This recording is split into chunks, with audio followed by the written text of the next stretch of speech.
day mga kisda. Ayan, for today ang gagawin natin ay magse-set up tayo ng ating mga aquarium. So ito yung grooming tank natin ng mga guppies natin.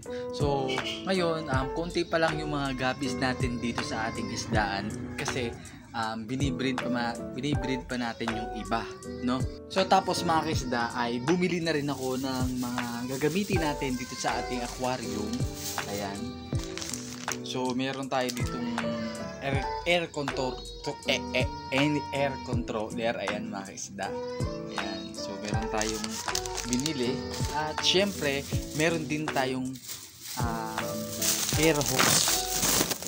Ayan, black naman siya. Tapos meron din dito na tea. Ayan.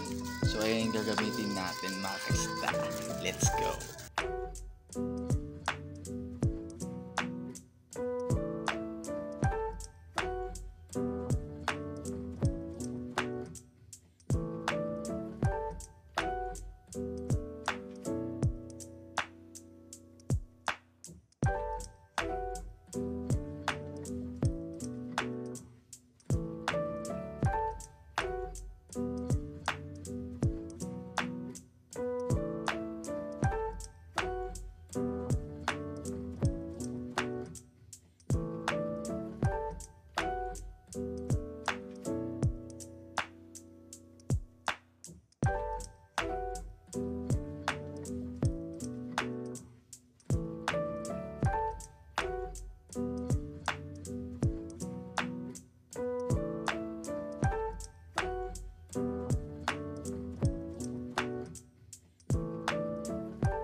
So ito na nga mga kisda, ipapakita ko sa inyo, no, yung ating setup dito sa ating isdaan. At ito yung grooming tank natin. At syempre kasama na rin yung breeding tank dito sa ibabaw. So ito, yan, simple setup lang tayo mga kisda. Yan.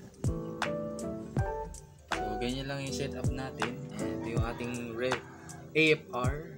Ayan. Ito yung mga EBM natin mga kisda.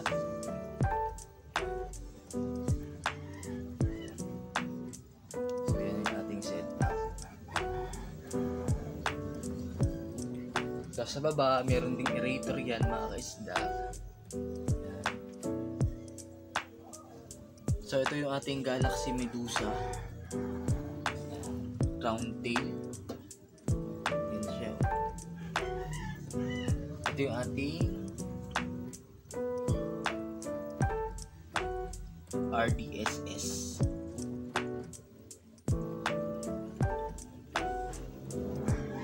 So meron din dito sa baba. Yan, nakasetup na rin sa baba mga kisda. May hangin na rin yun. So ito yung sa baba meron na rin. So kulang tayo ng air connector. Air controller mga kisda. Ayan. So ito, bali apat pa yung kulang. So ito, yung pinakadulo niya, yun. Bali lagyan natin yan ng ng extension pa dito para sa ating mga fry pag nanganak na sila. So ito yung bluegrass natin. Ayan. So nag-set up na tayo dito. So ayan siya.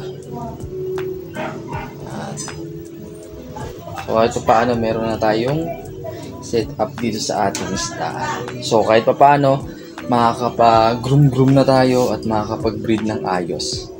Yan. So, ayun lang naman mga kaisda. Maraming salamat sa panonood nyo. At yun, update ko kayo sa mga susunod na vlog natin para sa ating 2024 na mga gapis. Yan, dito sa ating isdaan. Yun.